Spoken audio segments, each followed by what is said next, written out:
kaffaltiin isin dallala tokkoof sifin kafalettanii itti walii galtanii turtan sun baay'ee guddaa yoo ta'e jechuudha. Dhimma ta'e akka isin biraa watottanii kaffaltii guddaa sifin kafalettanii yoo itti walii galtanii turtan jechuudha. Tajaajilli isiniif kennee fi kaffaltiin isin isaaf kaffaluuf itti walii galtanii turtan kan waliin madaalle ta'e taanaan kaffaltiin guddaa isaaf kaffaluuf walii galtanii turtan ta'e taanaan kaffaltii sun akka isin hidhatu barbaadan ta'e taanaan manni murtiitti yoo jettan ta'e manni murtii kaffaltii sana akka isin hidhatu taasisuu ni danda'a jechuudha. Kun hunda keessan akka fayyadu nabdii guddaan qaba sababiin isaa dhimma baay'ee irratti dhimmi baay'ee jira kan daldalaa bira akka deemtan sin taasisu dhimmoota sana irratti egaa dhimma kana yoo hubattan baay'ee sin fayyada jechuudha.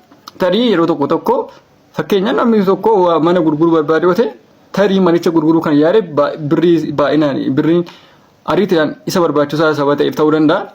Sababa sanarraan kan ka'e namni kun wanta daldalaan kana naaf kaffaltii kana naaf kaffaltaa yoo ittiin jedhe ta'e tole rakkoo hin qabaatu nama mana kana bituu naaf barbaadtiin jechuu danda'a beekamaadha.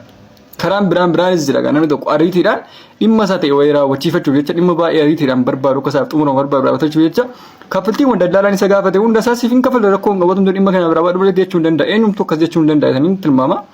Yeroo akkanaa gabaanti sun hubachuu qabdan yeroo tokko turtanii itti yaaddan ta'e dhimmicha kaffaltii kana akkamittiin kaffaluuf itti walii galee himtuu jettanii yaaduu dandeessu jettanii yaada. Sababiin isaa miirri jalqaba keessa turtanii fi miirri erga akka turtanii isin yeroo itti yaaddan kaffaltiin tajaajilli inni isiniif kennuu fi kaffaltiin itti kaffaluu walii galtan sun kan waliin madaalle ta'uu danda'a.